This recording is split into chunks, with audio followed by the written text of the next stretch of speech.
Mission 2022 की तैयारी में जुटे सीएम को योगी ने कहा बीजेपी के साथ मिलकर करें काम। विभागीय अधिकारी अखिलेश यादव ने बीजेपी पर साधा निशाना, कहा तांडव फिल्म घबरा गई बीजेपी, पेट्रोल डीजल में मची हुई है लूट। लखनऊ के आलमबाग क्षेत्र की आग, माल डिब्बा कारखाने देखा सेक्शन में लगी भीषण आग, फायर ब्रिगेड मौके पर मौजूद।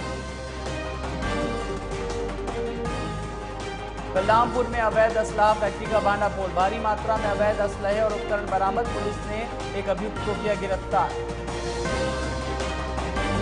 बुलंदशहर में दरोगा ने ली 20,000 की रिश्वत, केस के नाम पर दरोगा ने धमकाया, रिश्वत लेते वीडियो हुआ वायरल।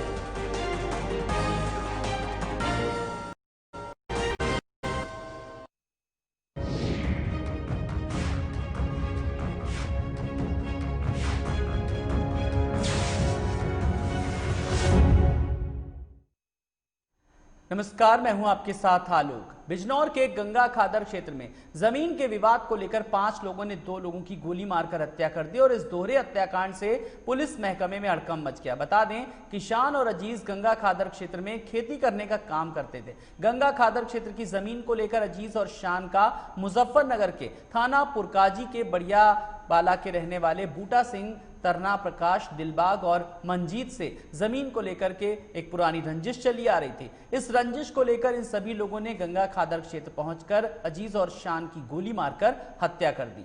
वहीं पुलिस मृतक परिजनों की तहरीर के आधार पर 4 टीम गठित कर आरोपियों को पकड़ने की कवायद शुरू कर दी है। 5 आदमी आए वहां से रात के करीबन 10 बजे,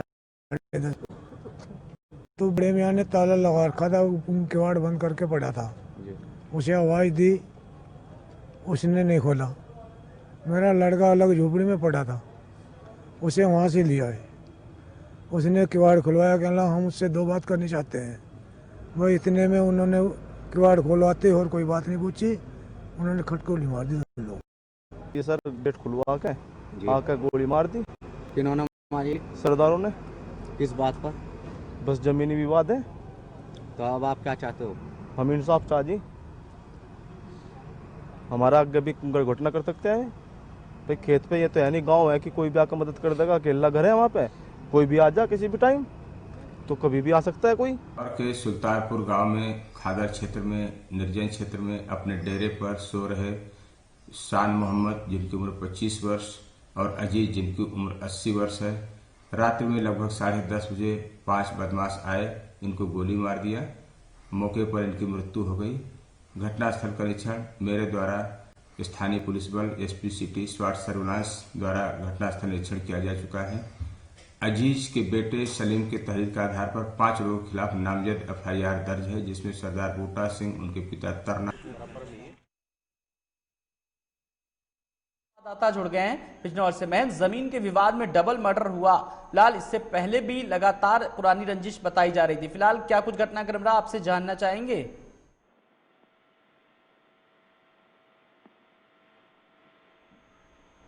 महेंद्र, दबंगों ने जिस वारदात को अंजाम दिया, अगर आपको मेरी आवाज मिल रही तो मैं जानना चाहूंगा कि फिलहाल किस तरीके का अब इस समय हालात हैं। तो लगातार हम महेंद्र अपने संवाददाता से खबर पे अपडेट लेंगे, लेकिन जो डबल मर्डर से इलाके में फिलहाल सनसनी मच गई। 2 लोगों की गोली मारकर हत्या कर दी गई। बताया जा रहा है पुरानी रंजिश का ये मामला था, तो 5 दबंगों ने दी वारदात को अंजाम।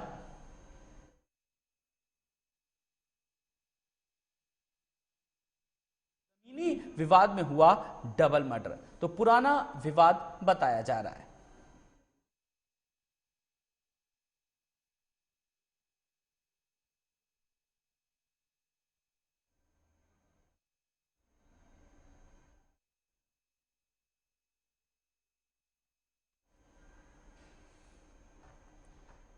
तो हम बात कर रहे हैं इस वक्त की बड़ी और अहम खबर की, जहां पर बिजनौर के गंगा खादर क्षेत्र में जमीन के विवाद को लेकर 5 लोगों ने 2 लोगों की गोली मारकर हत्या कर दी और इस दोहरे हत्याकांड से पुलिस महकमे में हड़कंप मच गया।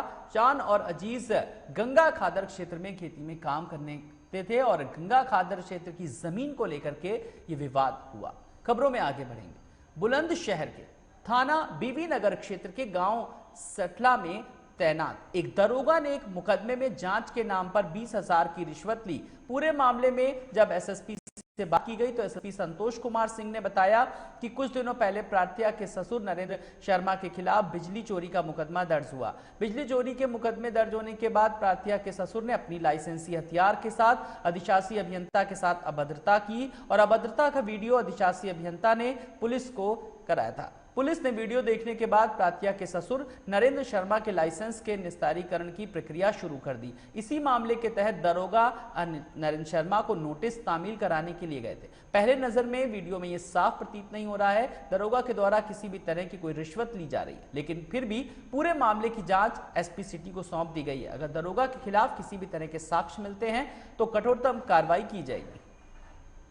जो है उसको कई बार हम लोगों ने देखा, लेकिन प्रथम दृष्टया उसमें कोई ऐसी चीज़ अभी बहुत स्पष्ट नहीं हो पा रही है कि जो चीज़ ले या दी जा रही है वो क्या है। तो इस पर पूरे प्रकरण की जांच एसपी सिटी को हमने दिया है। 36 घंटे में उनसे जांच आख्या मांगी है ताकि गहराई में तह तक जा सकें। फिलहाल जो प्राथमिक छानबीन में बात निकल के आई उस प्रकरण में जो इस आवेदिका के ससुर के विरुद्ध अभियोग दर्ज हुआ था, आरोप पत्र जो है 12वें महीने में लग गया है। इसके उपरांत उनके शस्त्र निरस्तीकरण के लिए भी एक रिपोर्ट थाने से भेजी गई है। संभवतः इसी के उपरांत वो वीडियो प्रस्तुत किया गया है, लेकिन चूंकि वीडियो बहुत विजिबल नहीं है फिर भी हम छानबीन कर रहे हैं। अगर करप्शन का कोई भी मामला होगा तो हम कड़ी दंडात्मक कार्रवाई सुनिश्चित करेंगे। वहीं बुलंदशहर के अनूप शहर थाने में तैनात महिला दरोगा आरजू पवार के आत्महत्या मामले में एक नया मोड़ आ गया। परिजनों का आरोप है कि यौन शोषण से तंग आकर महिला दरोगा ने आत्महत्या की थी, जहां मृतका के भाई ने पीटीसी के पीटीआई पर आरोप लगाते हुए रिपोर्ट दर्ज कराई है। दर्ज रिपोर्ट के अनुसार नामजद पीटीआई उमेश शर्मा ने चाय में नशे की गोलियां मिलाकर मृतका के साथ दुष्कर्म किया और उसका वीडियो भी बना लिया। इतना ही नहीं, पिछले 6 महीने से वीडियो दिखाकर वो लगातार महिला दरोगा का यौन शोषण भी कर रहा था। आरोप यह भी है कि महिला दरोगा की शादी तय हो जाने के बाद से ही वो उसे ब्लैकमेल कर रहा था, जिससे तंग आकर महिला दरोगा आरजू पवार ने फांसी लगाकर आत्महत्या कर ली। वहीं एसएसपी ने बताया कि पूरे मामले में निष्पक्ष जांच कर आरोपी के खिलाफ साक्ष्य मिलने पर कठोर कार्रवाई की जाएगी। 23 दिन बाद उनके भाई मनीष के द्वारा एक तहरीर दी गई, जिसमें आरोप ये लगाया गया कि मुरादाबाद पीटीसी में तैनात एक पीटीआई के साथ उनकी बहन के गलत संबंध हो गए थे और अब जबकि महिला उप निरीक्षक की शादी तय हुई थी तो वो पीटीआई नहीं चाहता था कि शादी हो और एक तरह से उन्हें डरा के धमका के या यूँ कहिए ब्लैकमेल करने की धमकी दे करके वो शादी को तोड़वाना चाहता था। इस कारण से महिला उप निरीक्षक तनाव में थी और तनाव भरी इन्हीं परिस्थितियों में और उसी के द्वारा प्रदत्त तनाव के कारण आत्महत्या की घटना की गई। फिलहाल उनकी तहरीर के आधार पर मुकदमा दर्ज करा लिया गया है। अब इसमें हम निष्पक्षतापूर्वक जांच करा रहे हैं। अगर नामित अभियुक्त के विरुद्ध साक्ष्य पाया जाता है, दोषी पाए जाते हैं, तो वैधानिक कार्रवाई सुनिश्चित की जाएगी। मुकेश हमारे संवाददाता जुड़ गए हैं। मुकेश, जिस तरीके से इस पूरे मामले में अगर बात करें तो अब कार्रवाई किस तरीके से की जा रही है? जी बिल्कुल आलोक, बताना चाहूंगा मामला एसएसपी संतोष कुमार सिंह के संज्ञान में आने के बाद में एसएसपी संतोष कुमार सिंह ने जांच के निर्देश दे दिए हैं और जो दरोगा हैं वह रिश्वत लेते हुए इस वीडियो में नजर आ रहे हैं और साफ तौर पर एसएसपी संतोष कुमार सिंह का कहना है कि यदि स्पष्टीकरण पूरी तरीके से इस वीडियो का पाया जाएगा तो पूरी तरीके से कार्रवाई की जाएगी और किसी को भी जो रिश्वतखोर है उन पर किसी भी तरीके से कोई भी बख्शा नहीं जाएगा। पूरी तरीके से उन पर कठोर कार्रवाई की जाएगी जिससे कि कोई भी अगला कदम ये रिश्वतखोरी का कोई आगे कदम ना उठा सके। जी आलोक, चलिए बहुत बहुत शुक्रिया इस तमाम जानकारी के लिए। तुम्हारे साथ हमारे संवाददाता जुड़े थे जो कि बता रहे थे कि बुलंदशहर में किस तरीके से पीटीआई के खिलाफ मुकदमा दर्ज हुआ और अभी तक पुलिस की तफ्तीश क्या कुछ कहती है। लेकिन दरोगा सुसाइड केस में एक नया मोड़ जरूर आया है। हालांकि पुलिस तमाम बिंदुओं पर जांच कर रही है। खबरों में आगे बढ़ेंगे। यूपी में अब घर में रखी शराब पर भी टैक्स लगेगा। सरकार के इस फैसले पर समाजवादी पार्टी ने तंज कसा। सपा प्रवक्ता अनुराग भदौरिया ने कहा कि जहां एक तरफ बीजेपी सरकार यूपी में शराबबंदी की बात करती है, वहीं अब इस फैसले से लगता है कि बीजेपी को शराब व्यापार पर ज्यादा भरोसा है। भारतीय जनता पार्टी के लोग तो कहते थे कि उत्तर प्रदेश के अंदर में शराब बंद होने वाली है। यहाँ तो उत्तर प्रदेश की सरकार उल्टा ही कर रही है। पहले शराब की फैक्ट्रियों से कमाई होती थी, एक्साइज ड्यूटी आती थी, फिर ठेकों से आती थी, ठेकों से कमाई होती थी। अब तो लोगों के घरों से कमाई करना सरकार ने शुरू कर दिया। इसके मतलब ऐसा लगता है कि उत्तर प्रदेश की सरकार को शराब का व्यापार ज्यादा पसंद आ गया है। वहीं आगे बढ़ेंगे, बलरामपुर की बात करेंगे जहां पुलिस और स्वाट टीम को बड़ी सफलता हाथ लगी। बताया जा रहा है कि कोतवाली देहात क्षेत्र के कटिया गांव में संचालित अवैध असला फैक्ट्री का पुलिस और स्वाट टीम ने खुलासा किया और भारी मात्रा में अवैध असला और उपकरण भी बरामद किए। पुलिस अधीक्षक हेमंत कुटियाल ने जानकारी देते हुए बताया कि पुलिस को अवैध असला फैक्ट्री के विषय में जानकारी होने पर स्वाट टीम और पुलिस में संयुक्त रूप से छापेमारी की और छापेमारी के दौरान 3 तमंचा, 5 अर्धनिर्मित तमंचा, 1 जिंदा कारतूस और तमंचा बनाने के समस्त उपकरण को बरामद किया गया और एक आरोपी को गिरफ्तार किया गया। उन्होंने बताया कि आरोपी काफी दिनों से अवैध असलाह बनाकर बेचने का कार्य कर रहा था, जिसका पुलिस टीम ने खुलासा किया और अगर खुलासा करने वाली टीम को 5,000 का फिलहाल इनाम भी दिया गया। देहात और स्वाट टीम ने मिलकर एक जो अवैध असला बनाने वाला था उसको पकड़ा है। इसका नाम है प्रदीप कुमार उर्फ तोताराम, जो कि ग्राम कटिया कोतवाली नगर का रहने वाला है। सवेरे क्या कहते हैं, इसके पास से जो हमने हमारी टीम ने रिकवर किया है वो 3 निर्मित तमंचे, 5 अर्ध निर्मित तमंचे, 2 जिंदा कारतूस, खोखा, 9 बैरल के तमंचा बनाने के सारे उपकरण वगैरह इसमें मिले हैं, जो कि छेना, हथौड़ा, आरी, पाइप वगैरह जो इसके पास से मिले हैं। ये तोताराम पहले भी 4 बार जेल जा चुका है असलों से रिलेटेड केसों में और ये एक अच्छी रिकवरी है टीम द्वारा। यहां रुकेंगे एक ब्रेक के लिए, फौरन हाजिर होते हैं कुछ और खबरों के साथ।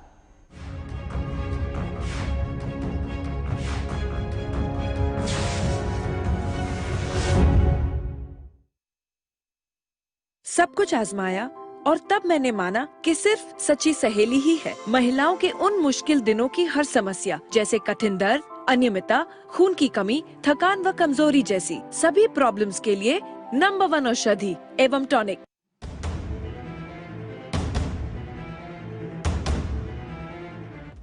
सत्ता के गलियारे की हर खबर या हो सरकार से जुड़ी हर बात, राजनीति के तीखे हमले हो या हो राजकाज की हर चाल, जमीन से जुड़े मुद्दे हो या फिर पलायन की बात, उत्तराखंड में 30 से ज्यादा अनुभवी रिपोर्टर्स जो मैदान से लेकर पहाड़ों तक उठाएंगे मुद्दे की आवाज। देवभूमि से हर खबर हमसे लीजिए, देखिए उत्तराखंड लाइव सुबह 9 बजे, दोपहर 2 बजे और शाम 6 बजे सिर्फ लाइव टुडे पर।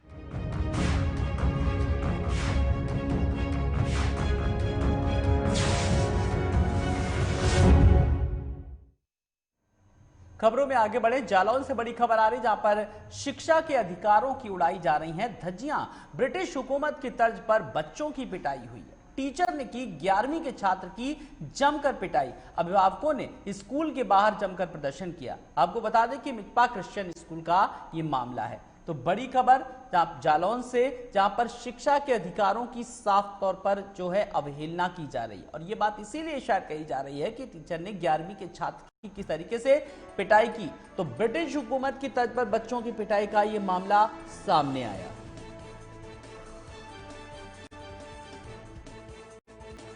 तो हालांकि मामला संज्ञान में आने के बाद शिक्षा के जो अधिकारी हैं उन तक ये मामला संज्ञान में आ चुका है और वो पूरी तरीके से कार्रवाई की बात कर रहे हैं। उससे पहले जांच की बात की जा रही है। हालांकि जांच में किस तरीके से पारदर्शिता आएगी इस पर भी बड़ी बात है। तो टीचर ने की 11वीं के छात्र की जमकर पिटाई। अभिभावकों ने स्कूल के बाहर किया प्रदर्शन। तो अभिभावकों तक बात पहुंची और अभिभावकों ने भी पूरी तरीके से प्रदर्शन कर दिया। तो जालौन से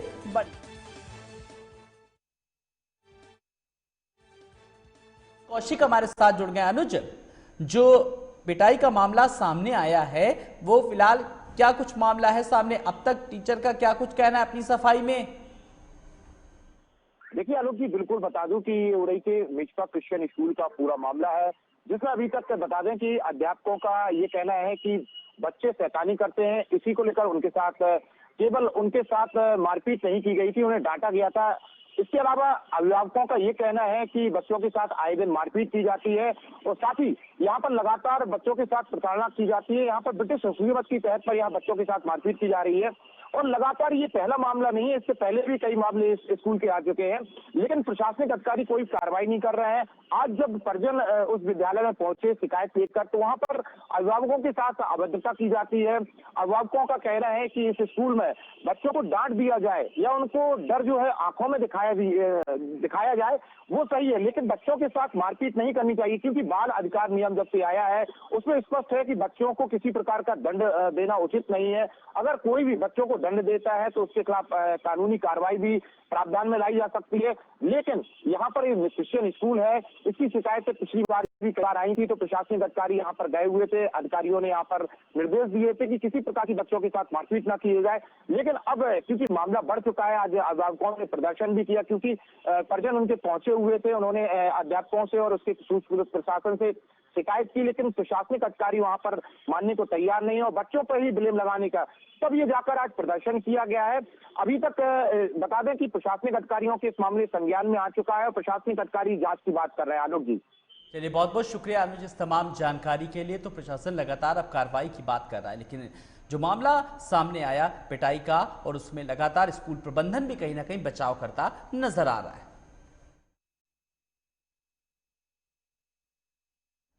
आगे बढ़ेंगे। शामली में पुलिस को बड़ी सफलता हाथ लगी। पुलिस ने चोरी के ट्रैक्टर काट रहे 2 लोगों को गिरफ्तार किया। इस दौरान 3 लोग मौके से फरार हो गए। दरअसल पूरा मामला थाना भवन थाना क्षेत्र का है, जहां पुलिस ने मुखबिर की सूचना पर छापेमारी करके ट्रैक्टर काट रहे 2 सगे भाई याकूब और नईम को गिरफ्तार किया, जबकि उनके अन्य 3 भाई पुलिस को चकमा देकर मौके से फरार हो गए। वहीं छापेमारी के दौरान आरोपियों के घर से पुलिस ने भारी मात्रा में कटे हुए ट्रैक्टर के स्पेयर पार्ट्स बरामद किए। वहीं फरार हुए तीनों आरोपियों की गिरफ्तारी के लिए पुलिस लगातार दबिश दे रही है।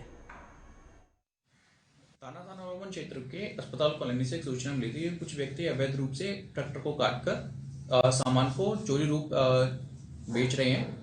पुलिस द्वारा मौके पर जाकर इसकी जांच पड़ताल की गई, तो पाया कि वहाँ पे कई सारे ट्रैक्टर के इंजन चेचिस वगैरह थे। वहाँ पर उनको पुलिस ने अपने कब्जे में लिया। संगत धाराओं में अभियोग पंजीकृत 2 व्यक्ति नईम और याकूब को जेल भेज दिया गया है। उनके 3 भाई अभी फरार हैं, जल्द इनकी गिरफ्तारी की जाएगी। हमीरपुर के मौदहा थाना क्षेत्र के चौली गांव में अचानक एक कार में आग लग गई और आग लग जाने से हड़कंप मच गया। बताया जा रहा है कि रेलवे अंडरब्रिज के पास एक कार में अचानक आग लग गई। आग इतनी भयंकर थी कि आपको बता दें कि इसने अपने पूरे परिवार को अपनी चपेट में ले लिया और कार सवार लोगों ने किसी तरीके से अपनी जान बचाई। वहीं आग लगने का वीडियो सोशल मीडिया पर भी वायरल हो रहा है। कार सवार लोगों ने किसी तरीके से अपनी जान बचाई, तो कार बनी आग का गोला। हमीरपुर की ये तस्वीर है, जहां पर एक कार में किस तरीके से धू कर आग लग जाती है। हालांकि अभी तक वजह कुछ साफ नहीं आ पाई, लेकिन जो लोग अंदर फंसे हुए थे वो किसी तरीके से उन्होंने बाहर कूदकर अपनी जान बचाई।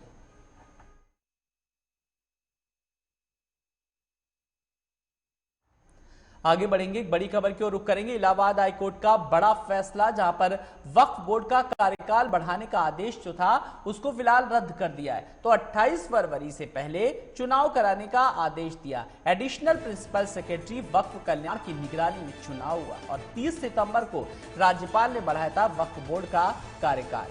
तो 28 फरवरी से पहले चुनाव कराने का आदेश दिया है और चुनाव को लेकर के कहा कि पूरी तैयारियां। एडिशनल प्रिंसिपल सेक्रेटरी वक्फ कल्याण निगरानी में चुनाव होगा। जय त्रिपाठी हमारे संवाददाता जुड़ गए। जय, 30 सितंबर को राज्यपाल ने बढ़ाया था कार्ड और इलाहाबाद हाईकोर्ट का बड़ा फैसला, क्या कुछ पूरा फैसला है, जरा जानना चाहेंगे? जी बिल्कुल आलोक जी, आपको बता दें जो उपरोक्त आदेश है उन आदेशों के तहत राज्य सरकार का जो ये कार्यकाल है इसको बढ़ा दिया गया। यूपी सरकार अल्पसंख्यक कल्याण विभाग की तरफ से आपको बता दें मुख्य न्यायाधीश न्यायालय के जो थे WRIT 2020 का ये मामला था, याचिका वसीमुद्दीन ने इसको किया था। तो अब जिस तरीके से ये बढ़ाया गया है तो बोर्ड के कार्यकाल को नियुक्ति के साथ उन्होंने देखा और जिस तरीके से कहीं ना कहीं समय कोरोना काल था, कोरोना काल में इन पर कार्य नहीं हो पा रहा था, जिस तरीके से चुनावी भी होना था वो भी नहीं हो पाया था। तो अब बोर्ड ने फैसला लिया और उन्होंने ये किया कि इसको नियुक्त कर दिया 5 साल की अवधि के लिए। इसको बढ़ाया गया। 1 अप्रैल 2015 को वक्फ के अधिनियम था जिसको उन्होंने 1950 के 15 के कार्यकाल से चला रहे थे। लेकिन ऑफिस के तहत जब अगले 6 महीने तक बोर्ड ने कुछ भी नहीं निर्णय निकल के आया, तो इसको देखते हुए फिर ऑफिस ने इस पर ज्ञान लिया और संज्ञान लेने के बाद अगले 6 महीने के लिए बोर्ड ने इसको आगे बढ़ा भी दिया है। चलिए, बहुत बहुत शुक्रिया इस तमाम जानकारी के लिए। तो एडिशनल प्रिंसिपल सेक्रेटरी वक्फ कल्याण की निगरानी में गठन और 30 सितंबर को राज्यपाल ने बढ़ाया था वक्फ का कार्यकाल। इलाहाबाद हाईकोर्ट का बड़ा फैसला सामने आया। तो लगातार जिस तरीके से हमने अपने दर्शकों को बताया कि 30 सितंबर को राज्यपाल ने बढ़ाया था इसका कार्यकाल और लगातार इसकी निगरानी में एक बोर्ड का गठन भी किया गया। फिलहाल एक छोटे से ब्रेक के लिए रुक रहे हैं, फौरन हाजिर होते हैं।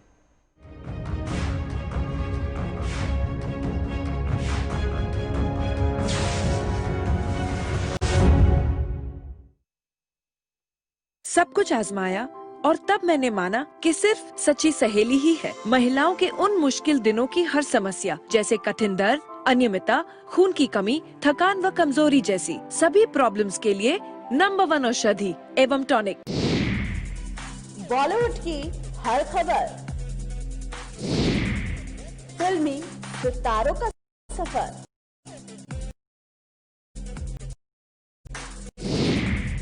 कंट्रोवर्सी से लेकर गॉसिप तक, लिंकअप से लेकर ब्रेकअप तक, देखिए हर हलचल बॉली तड़का में हर रोज दोपहर 12:30 बजे सिर्फ लाइव टुडे पर।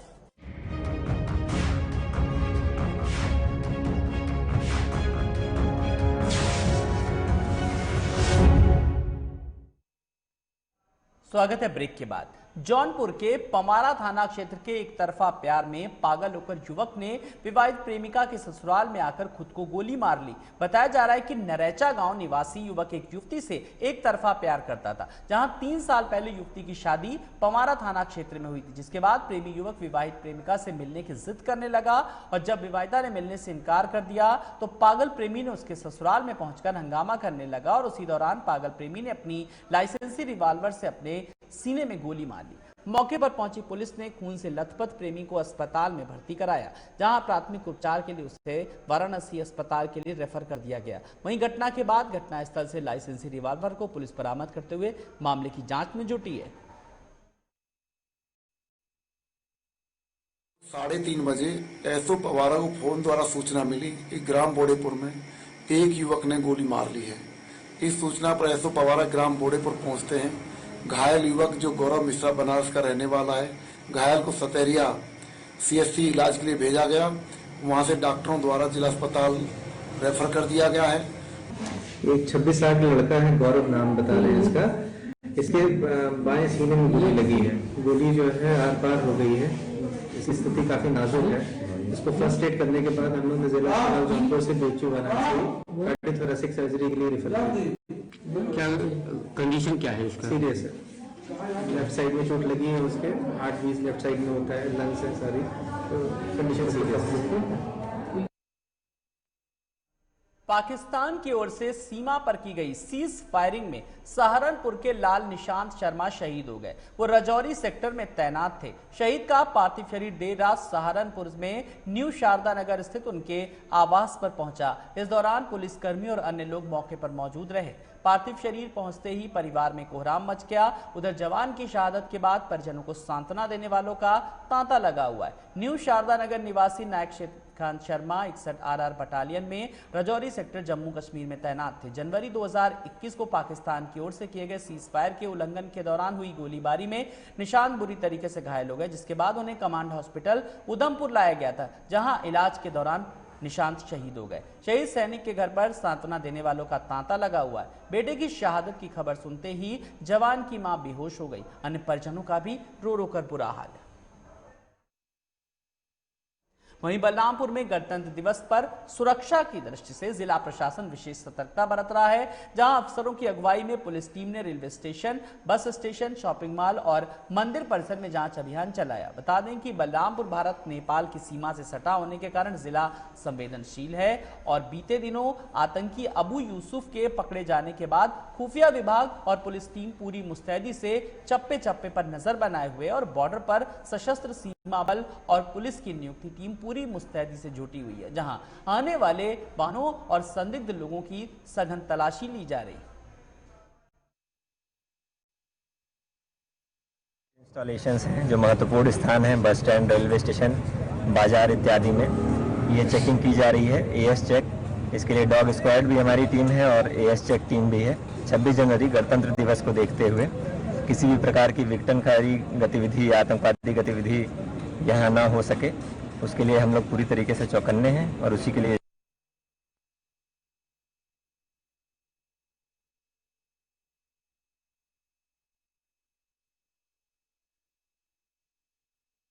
गणतंत्र दिवस से पहले सघन चेकिंग अभियान चलाया गया, जिसमें तमाम सारी चीजों का जिक्र है और बड़ी बात यह है कि सुरक्षा व्यवस्था पूरी तरीके से चाक चौबंद की गई है।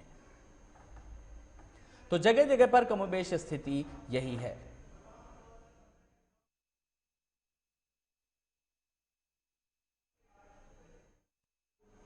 कैंसर जैसी लाइलाज बीमारी के बारे में तो आप जानते भी होंगे, बहुत ही कम लोग हैं जो ऐसी बीमारियों से ठीक होते हैं, लेकिन इस पूरी कवायद के बीच सावधानी ही सबसे बड़ा बचाव है। सावधानी रखना है और सावधानी के चलते, कोरोना के चलते अगर बात करें तो बहुत सारी बीमारियों से हम बच सकते हैं।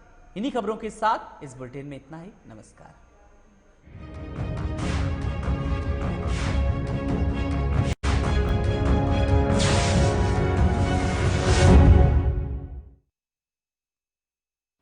वारदात की तह तक होगी पड़ताल, जुर्म की हर दास्तां होगी बेनकाब, हर अपराधी का होगा पर्दाफाश। देखिए क्राइम फाइल्स सोमवार से शनिवार रात 10:30 बजे सिर्फ लाइव टुडे पर।